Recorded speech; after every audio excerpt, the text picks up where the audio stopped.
Over the last 12 months or so, I've played my share of tactics games and yours too. From Gears Tactics to Other Side, XCOM Chimera Squad to Fort Triumph, all offered something that made them stand out from the growing crowd, which meant I never got tired of sampling them. After a short break from the genre, I've recently taken a look at The Last Spell from Ishtar Games. The big difference between this and most of its stablemates is that it's also a roguelike defense game. Oh, and it's great too. It's recently hit Steam Early Access and I've been getting stuck in to see how it compares to other tactics titles. It's set in a world that teeters on the brink of destruction after a magical cataclysm and a genocidal war against mages.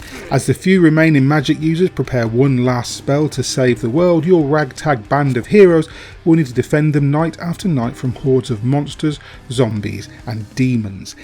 Each phase comprises one day and one night. In the former, you'll erect defences, buy armour, improve the status of the town and scavenge supplies in the form of gold and building materials.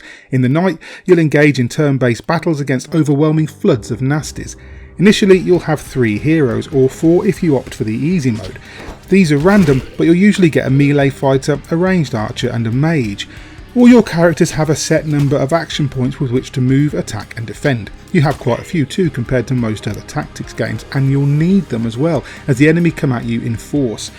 Purple arrows tell you where an attack will come from. At first you'll only need to repel on one front, but after a few nights you'll have enemies coming at you from all sides. If they defeat your heroes or kill the mages in the centre of the map, the run is over and you'll need to start again. Like all good roguelikes though, you'll earn currencies while playing to unlock permanent buffs and upgrades. These include extra hero slots, more starting gold, or the ability to craft stronger gear in the village shops. 2 otherworldly beings exist in a place called the Oraculum. Here you spend accumulated points to unlock buffs or tick off objectives to improve your town and starting options. It's a solid system similar to Hades' boons, and each thing you unlock is a massive help. Heroes in The Last Spell can be outfitted with armour, gear, weapons and items like potions and curatives, and usually for a pixel art game what you equip will alter how you look, which is a really important touch in a game like this. It helps you get attached to your heroes, and so when you lose one it matters all the more. HP and magic points may or may not be restored each morning, so you may need potions and items to stay on top of your game. Basic attacks won't cost magic points, but more devastating spells and abilities will. These may be volleys of arrows, melee attacks that hit multiple enemies, or magical explosions. Even from the beginning, each of your heroes feels formidable, able to take out multiple enemies each turn. Despite this, it won't be long before the hordes are too large to contain. For this reason, you can build defences to hold them back, such as barricades and gates. You can also construct shops and crafters to improve your gear.